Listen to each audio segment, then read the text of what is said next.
Breaking news now. The Russian perspective on the UN Human Rights Council. Given the increasing authoritarianism under President Vladimir Putin's rule, the United Nations Human Rights Council, HRC, has always been a major focus of Russian foreign policy. Despite Moscow's repeated dismissal of the HRC as merely a forum for Western countries to criticize Russia, the country is currently campaigning for re-election to the organization after being expelled last year for its invasion of Ukraine. I believe the Russian diplomatic mission will be successful, given the resources available to them. Russia can respond to Western criticism and gain support from countries with a similar loose definition of human rights if it has a seat on the HRC.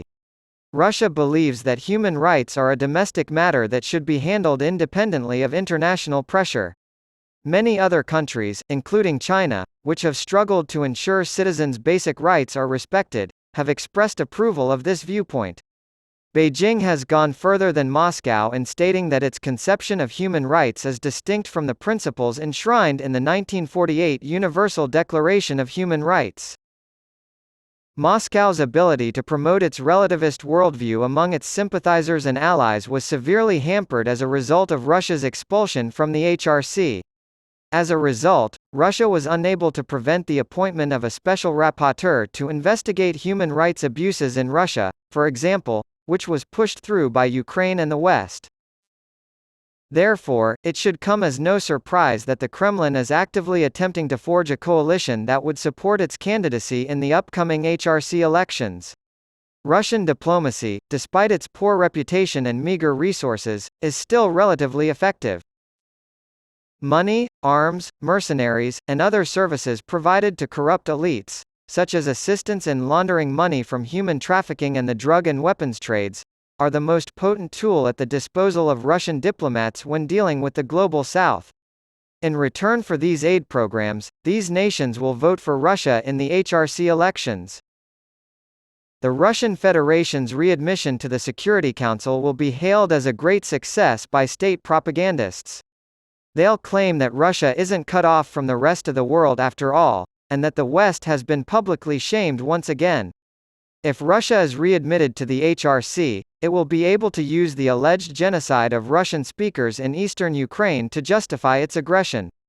This, in turn, will increase tensions within the United Nations over how to respond to the conflict in Ukraine.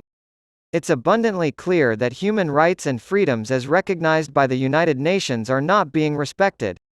Human rights are increasingly seen as a luxury of a prosperous West that is divorced from reality, as evidenced by the fact that so many countries are willing to accept aid from a warmongering country accused of some of the most serious crimes against humanity.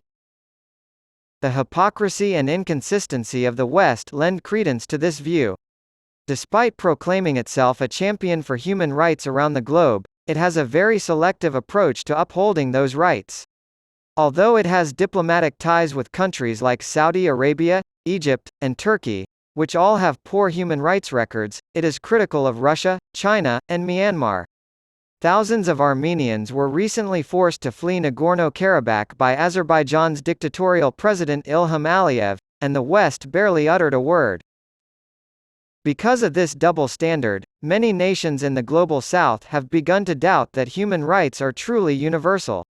They see them instead as a political tool that the West, led by the United States, is trying to exploit for its own ends. As a result, there has been a noticeable shift in the Global South's perspective of this framework and the West's desire to impose it. The West would do well to realize that Russia is using this divisive strategy on purpose.